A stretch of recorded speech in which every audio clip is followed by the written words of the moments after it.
안녕하세요. 족부정형외과 전문의 김지범이 들려드리는 발에 관한 톡톡 시간입니다. 네, 오늘의 주제는요.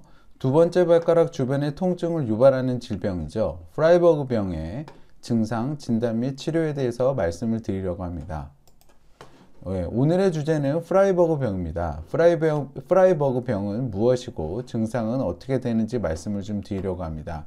프라이버그 병은 이 중족골 머리 부분에 괴사가 생긴 후에 재생 과정에서의 문제로 인해 머리 모양이 변형이 되고 그로 인해서 두 번째 발가락의 움직임이 제한이 되고 통증 및 붓기가 생기는 병을 이야기를 합니다. 자, 여러분 이걸 보시면 중족골이라고 하는 것은 발등에 있는 뼈로 발가락과 연결이 되는 뼈입니다. 이 중족골의 머리 부위에 괴사가 생겼다가, 그러니까 괴사가 생겼다는 얘기는 머리 부위가 죽었다가 다시 살아나는 과정에서 머리 부위에 변형이 생기는 것을 프라이버그 병이라고 하고요. 주로 두 번째 발가락 부위에 많이 생기게 됩니다. 변형이 어떤 식으로 생기냐면 이렇게 둥그런 머리, 중족골의 머리가 평평해집니다. 머리가 둥그래야 발가락이 잘 움직일 수가 있는데 이게 평평해지면 발가락이 움직일 때마다 서로 부딪히게 되죠. 그 결과 움직일 때마다 서로 발가락과 이 중족골 머리 부위가 서로 부딪히게 되니까 그로 인해서 통증 및 붓기가 생기고 이러한 부딪히는 게 계속 진행이 되게 되면 관절이 상해서 관절염까지 발생하게 됩니다. 실제로 이 중족골의 머리 부위는 여기에 있고요. 발가락은 여기에 있기 때문에 얘가 움직일 때마다 이 중족골 머리 부위에 변형이 있으니까 계속 부딪혀서 이 부위에 붓기가 생기고 통증이 생깁니다.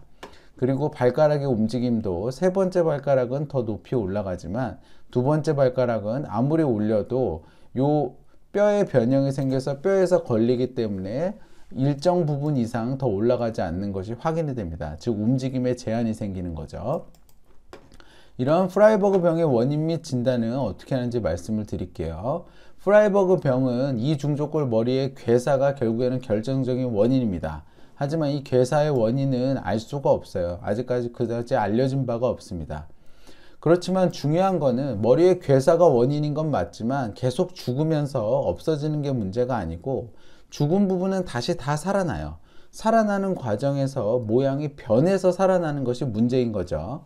그래서 환자분들이 이 죽었다는 표현에 겁을 많이 먹으시는데 이 죽었다는 표현에는 그렇게 겁먹으실 필요가 없습니다. 죽은 부분은 없어요. 다 다시 살아나서 저 모양이 잘못된 것만 고치면 되는 거거든요. 그래서 엑스레이를 보시면 정상적으로 둥그런 이 중족골의 머리가 프라이버그 병 환자는 찌그러져 있는 게 확인이 되고요. 얘가 찌그러져 있다 보니까 정상적으로는 발가락이 부드럽게 올라가는 부분이 찌그러져 있으면서 튀어나오니까 올라갈 때 이 뼈가 막히는 거죠. 올라가려고 해도 이 뼈가 누르기 때문에 올라갈 수가 없습니다.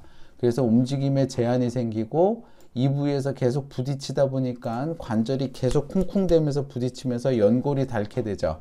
그래서 실제로 프라이버그 환자의 이 중족골의 머리 부분을 보게 되면 연골이 닳아 있는 게 확인이 됩니다. 그래서 진단은 방사선 검사를 통해서 이 중족골 머리 부위에 변형이 있는 것을 확인하면 진단은 가능합니다. 그러면 이러한 프라이버그 병의 치료 어떻게 하나요? 어떻게 하는지 말씀을 드릴게요. 먼저 비수술적인 치료를 합니다. 그러니까 이렇게 치료를 받으러 오는 시점에서는 아무런 치료 없이 계속 부딪혔을 거 아니에요. 그러니까 기존에 쌓여있는 염증이 있을 것이고 머리 모양의 변형은 해결이 안 되니까 걸을 때마다 새롭게 부딪히면서 생기는 염증이 있을 겁니다. 그래서 이렇게 새로 생기는 염증을 감소시켜야겠죠. 그래서 기존의 염증을 감소시키는 것은 먹는 약, 소염제나 타이레놀이나 엔세이드 이러한 것들을 저희가 사용해 볼 수 있고요. 주사를 맞을 수도 있습니다. 이렇게 염증을 줄이는 주사로는 스테로이드 주사나 PDRN 주사를 저희가 흔히 쓰는데요. PDRN 주사는 세간에는 DNA 주사로 많이 알려져 있습니다. 두 가지 다 염증을 줄이는 데 탁월한 효과가 있는 걸로 알려져 있죠. 두 번째로는 새로 생기는 염증을 감소하려면 얘가 잘 안 움직이면 잘 부딪히지도 않을 테니까 염증이 줄어들겠죠. 그래서 이런 두 번째 발가락의 움직임을 감소시키는 게 중요한데 신발을 교정하는 것이 효과적입니다. 그래서 밑창이 딱딱한 신발을 신거나 아니면 이렇게 밑창이 둥근 신발을 신으면 두 번째 발가락이 걸을 때 움직임이 최소화됩니다. 이러한 비수술적인 치료를 1개월 이상 진행을 해도 호전이 없다면 저희가 이제 수술적인 치료를 진행을 하게 됩니다. 수술적인 치료는 결국에는 이 골두의 모양, 변환, 그러니까 이 중족골의 머리가 죽은 다음에 다시 살아나면서 변한 이 모양을 교정하는 것이 수술의 목표인데요. 울퉁불퉁한 부분을 깨끗이 깎아내주는 것을 골두 성형 수술이라고 합니다. 그래서 수술하기 전에는 골두가 크고 울퉁불퉁했던 게 수술한 후에는 골두 크기가 작아지고 울퉁불퉁한 면이 다듬어진 게 확인이 되죠. 그렇지만 이러한 골두를 깎아내는 거는 저희가 이제 재생이 되면서 울퉁불퉁해지는 게 아니라 막 이렇게 꺾여져 있거든요. 각도. 그래서 이렇게 꺾여진 각 자체를 교정해 주지 못합니다. 그래서 이러한 꺾여진 각까지 교정을 하는 것이 절골 수술이죠. 그래서 이렇게 꺾여져 있는 거를 뼈를 자르고 다시 붙이는 걸 통해서 이 울퉁불퉁한 면도 교정은 하지만 꺾여진 부분도 이렇게 각이 틀어진 것도 교정이 가능하죠.